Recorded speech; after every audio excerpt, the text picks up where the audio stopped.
Alléluia. Et je dis le thème de ce message en ces jours, c'est dites l'amour, pardon, dites la vérité par l'amour. Alléluia. Amen. Jésus nous a laissé une grande commission. Et cette grande commission lui voudrait que nous puissions l'expérimenter et que nous puissions avoir un témoignage qui en découle au travers de cette grande commission. Alors la grande commission que Jésus nous a donnée, c'est quoi? Lorsque nous avons reçu Jésus-Christ comme notre Seigneur et Sauveur personnel, il nous a donné la capacité de pouvoir parler en son nom. Alors, nous savons que sur la terre, lorsque tu ne t'occupes pas, le diable t'occupe. Lorsqu'on ne cultive pas un sol, les mauvaises herbes grandissent sur ce sol. Lorsque tu ne exploites pas ta plantation, les mauvaises abus viennent grandir dans ta plantation. Et pour que tu puisses encore exploiter ta plantation, tu as besoin de faire plusieurs efforts. Ça veut dire que tu dois d'abord débroussailler les mauvaises plantes qui ont grandi sans ta volonté et pouvoir maintenant installer tes propres plantes et attendre que ces plantes grandissent. Alléluia. Donc aujourd'hui, je vais vous donner le secret de vivre dans la vérité par l'amour. Ça va aider certaines personnes parmi nous, ça va choquer d'autres personnes, mais cela c'est pour vous stimuler à demeurer dans votre bénédiction. Alors Jésus a été pourvu par notre Père dans les cieux. Jésus-Christ est venu mourir pour toi et moi, afin que toi et moi, nous ayons la force du Seigneur comme notre cachet, que nous ayons le soutien du Seigneur comme notre bouclier, que nous ayons la protection céleste avec les anges en notre service. Alors, qu'est-ce qui se passe avec nous? C'est que nous laissons notre champ, qui est notre cœur. Nous laissons les mauvaises plantes grandir dans nos cœurs. Nous laissons les mauvaises semences grandir dans nos cœurs. C'est pour ça que ce qui sort de nous, ce n'est que la destruction. Ce qui sort de nous, ce n'est que la méchanceté. Ce qui sort de nous, c'est le résultat des plantes que nous avons reçues dans notre cœur depuis notre naissance. C'est pour ça que Jésus-Christ dit, il est venu pour ceux qui sont fatigués et chargés. Ça veut dire que si ton cœur n'a pas assez de bonnes nouvelles, Jésus-Christ veut défricher ces mauvaises herbes et commencer à s'aimer sa propre semence qui est l'amour. Alors, l'amour de Dieu ne se conjugue pas seulement dans les chants, dans des paroles, mais se conjugue dans la marche quotidienne de chaque jour. Alors, il nous a dit dans le livre de Matthieu, chapitre 28, au verset 18 à 20. Alors, je vais vous dire que vous-même, vous êtes le résultat de vos propres cœurs. Alors, si un cultivateur est capable d'aller sacrer son champ, enlever les mauvaises herbes, pour pouvoir venir semer une semence qui va atteindre le résultat, et je me souviens dans mon enfance, alléluia, je me souviens dans mon enfance, on allait dans nos plantations, avec nos parents dans les vacances.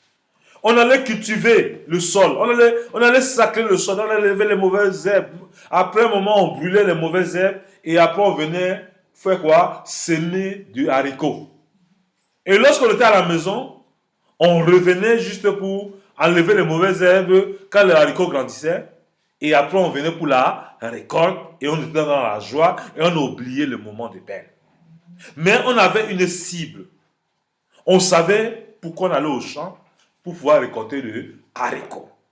Alors, lorsque Jésus vient dans notre cœur, et lorsque nous avons un cœur d'amour, et quand ce cœur d'amour vient dans notre vie, nous préparons maintenant notre cœur par rapport à un domaine. La première chose que Dieu nous a dit, il nous a dit, quand une âme est sauvée, il y a une joie dans le ciel. Alors, qu'est-ce qui donne la joie dans le ciel qui t'a donné la possibilité d'être enfant de Dieu? C'est quand une âme est sauvée. Alors, Dieu est content lorsqu'une âme est sauvée. Donc, lorsque tu comprends le battement du cœur de Dieu, tu ne peux plus t'amuser parce que tu sais que le secret de ta bénédiction, c'est le battement du cœur de Dieu. Et le battement du cœur de Dieu, c'est de pouvoir communiquer l'amour que tu connais à celui qui ne connaît pas. Alors, lorsque tu commences à communiquer l'amour que Dieu te donne, tu commences à aider tes frères et sœurs en leur disant, ce que tu sors de ta bouche chaque jour, c'est le résultat de ce que tu as entendu tous les jours de ta vie. Mais il y a une personne qui t'a aimé, qui veut pardonner ton passé et qui veut te donner de nouvelles semences. Et la semence que Dieu donne, c'est quoi? Les fruits de l'esprit. Et le fruit de l'esprit, c'est quoi? L'amour, la patience, la bonté, la bénignité, la patience, la maîtrise de soi. Voilà les semences que l'amour distille dans nos cœurs. Et nous, on passe à côté. Et lorsqu'on n'a pas cet amour, il est impossible de pouvoir communiquer l'évangile à quelqu'un. Il est difficile de communiquer ce que nous avons à quelqu'un d'autre. Il est difficile de servir Dieu efficacement si tu n'as pas ce fruit de l'esprit. Je suis désolé. Lorsque Dieu t'appelle, il te donne la possibilité de travailler ton cœur. Et lorsqu'il te donne ces possibilités, il veut que tu fasses partenariat avec lui. Et lorsque tu fais partenariat avec lui, tes combats deviennent le combat de Dieu. Ce n'est plus tes combats. Tes problèmes deviennent le problème de Dieu. Ce n'est plus tes problèmes. Tes soucis deviennent le souci de Dieu. Ce n'est plus ton souci. Tu es capable de comprendre ton frère, ta soeur et ceux qui ne connaissent pas le Seigneur et les amener à la bergerie du Seigneur. L'important de Dieu, ce n'est pas de remplir les églises. Mais l'important de Dieu, c'est de sauver des âmes, afin que la joie soit au ciel. Il faut que chacun, lorsqu'il se couche le soir, il dit, Seigneur, je te rends grâce pour la journée. Seigneur, je te dépose mon cœur, afin que toi-même tu traites. Ôte de mauvaises semences dans mon cœur. Dans la journée, j'ai été heurté par mes patrons, j'ai été heurté par mes collègues au travail. Seigneur, ne compte pas les fautes, mais remplis leur cœur d'amour. Donne-moi l'amour d'aimer les défauts. Donne-moi de pouvoir supporter les caprices. Donne-moi de pouvoir vivre ton évangile tous les jours. Donne-moi de pouvoir vivre le fruit de l'esprit, afin que ma vie sur la terre soit le sel. Nous sommes le sel de la terre. Et Dieu veut se vanter avec nous tous les jours. Et nous échouons les exercices que Dieu nous donne. Et nous accusons Dieu. On accuse le système. On accuse la crise économique. Toi-même, tu es ta propre crise économique. Dieu, lorsqu'il est venu dans ta vie, c'est pour ôter le malheur. C'est pour ôter tout ce qui est difficulté. Sinon, le sang de Jésus, là, ce n'est pas important. On invoque le sang de Jésus parce qu'on sait que c'est un sang qui est puissant, qui est plus puissant que le sang des taureaux, qui est plus puissant que le sang des coqs, qui est plus puissant que toute forme de sang qui peut verser sur cette terre. Mais aujourd'hui, on demande des sacrifices humains pour vous protéger. Il y a des gens qui sont prêts à sacrifier les membres de famille pour se protéger. Parce qu'ils sont dans la confusion totale. Mais je peux les comprendre. C'est parce que leurs cœurs n'ont pas le fruit de l'esprit. N'ont pas la sémence qu'il faut. Nous devons enseigner la sémence. Je bénis le Seigneur. Ce message, je l'ai prêché en 85. Je prêchais ce message en Côte d'Ivoire. Alors, il y a deux jeunes garçons qui ont décidé de faire leur vie le sang du Saint-Esprit de Dieu. De faire de leur vie le fruit de l'Esprit. Alors, ils ont commencé à lire le fruit de l'Esprit chaque jour, qui est dans Galates chapitre 5, verset 22. Je vais demander à la servante de Dieu, patience, de préparer ça tout à l'heure. Je vais demander à Eva lire. Alléluia. Alors, ces deux jeunes, chaque jour, ils lisaient ces versets. Ces deux jeunes étaient orphelins. Leur papa et maman étaient morts par accident. Ils sont venus à l'église. Ils m'ont dit, pasteur, on n'a personne avec nous. Je lui ai dit, non, vous mentez, vous avez la majorité. Vous avez le ciel avec vous, vous avez les anges avec vous, vous avez l'Éternel des armées avec vous. Amen. Faites ce que Dieu aime. Vous voyez vos vies vont changer. Ils m'ont dit, qu'est-ce que Dieu aime? Dieu veut que tu communiques l'amour que tu as aux autres. Dieu ne demande pas ta capacité intellectuelle. Ça ne s'intéresse pas. Mais il s'intéresse à ses vertus dans ta vie. Alors les deux jeunes ont dit, mais pasteur, nous n'avons rien. J'ai dit, ouvrez vos yeux. Les deux jeunes venaient à l'église chaque matin. Il nettoyait l'église. Il nettoyait les nacos. Il nettoyait tout. Quand tu passais à l'église, tu sentais qu'il y avait un changement. Mais quand il finissait le matin, il disparaissait. Vous savez ce qu'ils faisaient la journée? Ils allaient dans les maisons des frères et sœurs qui n'avaient pas de bonnes. Ils demandaient, est-ce que nous pouvons laver vos habits et repasser gratuitement? Et quand ils lavaient, ils repassaient. Tout ce qu'on leur demandait, ils disaient non, donnez-nous seulement un plat à manger, nous allons manger et cela nous suffit. Alors, ces frères ont dit, leur service sur la terre, c'est de rendre la maison des frères et sœurs de l'église propre.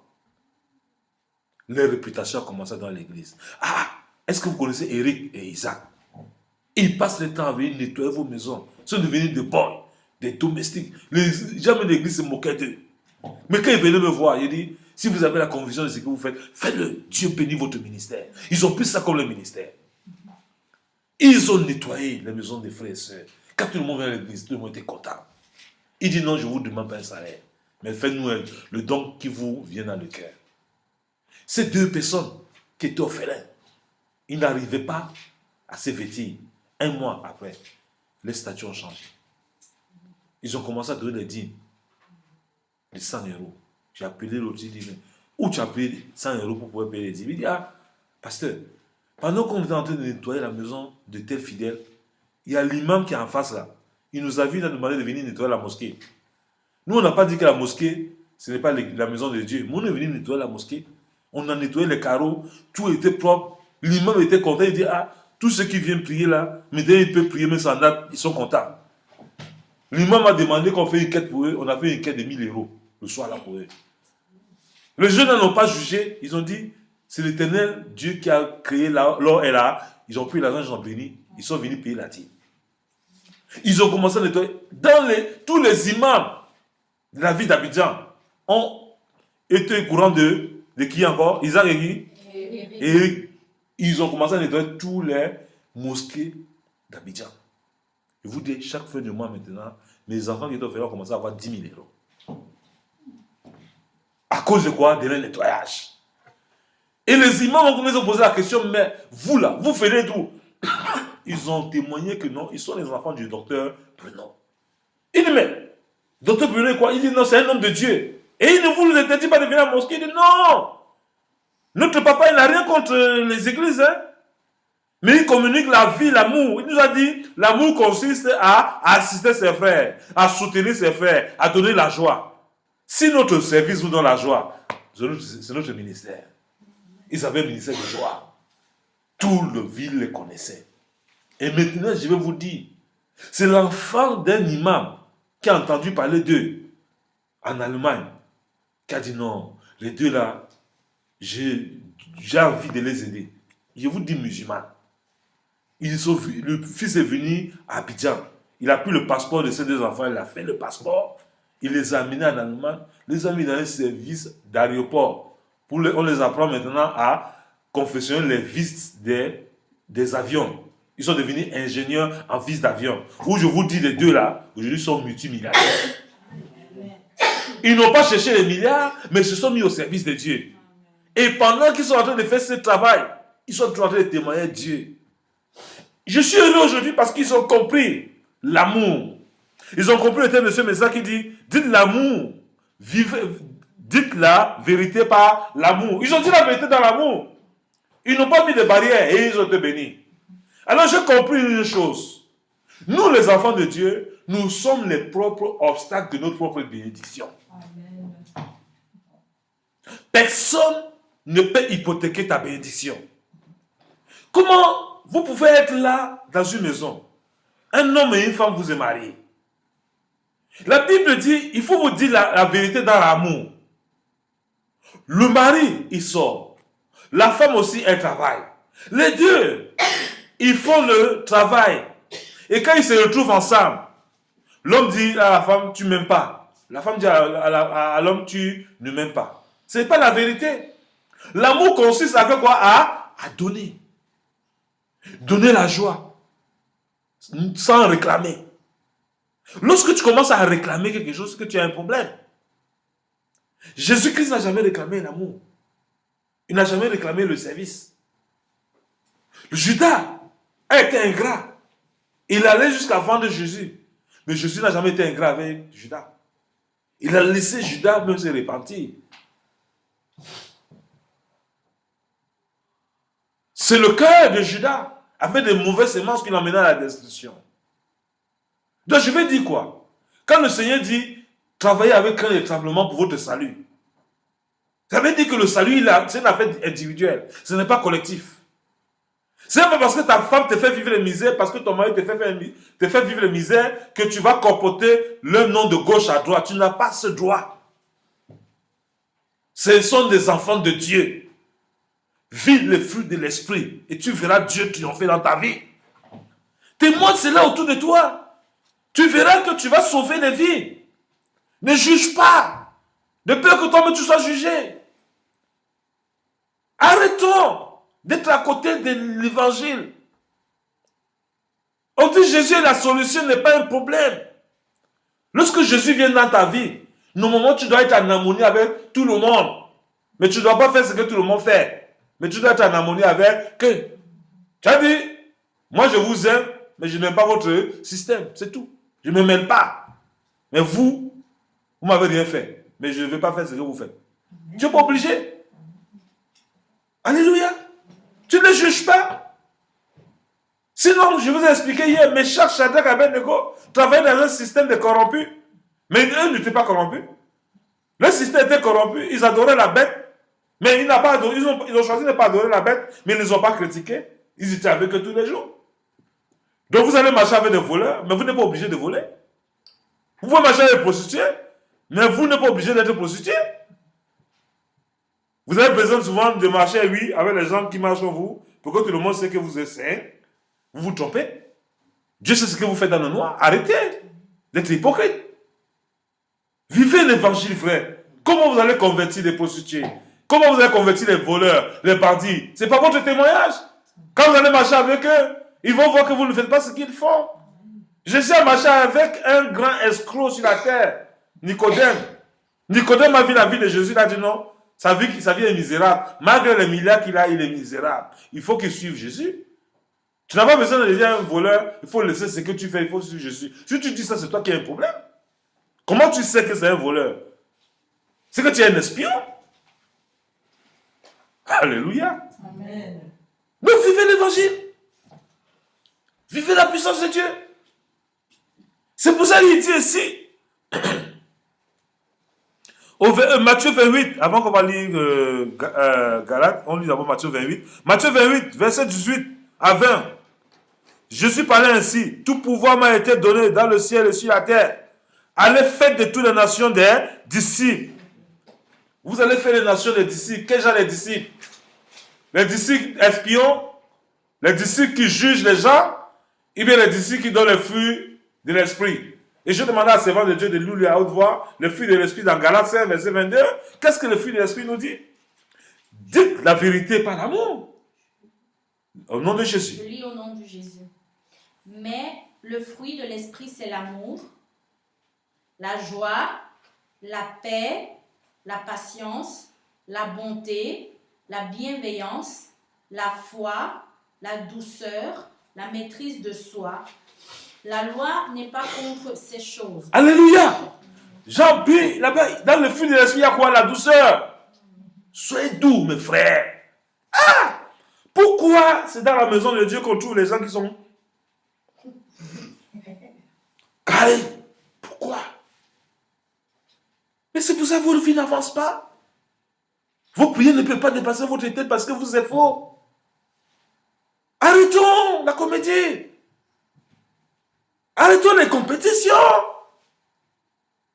Arrêtons l'ironie. Arrêtons de juger. Vivons notre propre vie. Soyons vrais avec Dieu. Et soyons vrais avec nous-mêmes. La boisson n'est pas un problème. C'est l'ivonnerie qui est un problème. Alléluia. Peuple de Dieu. C'est la grande commission que Dieu nous a laissée. Amen.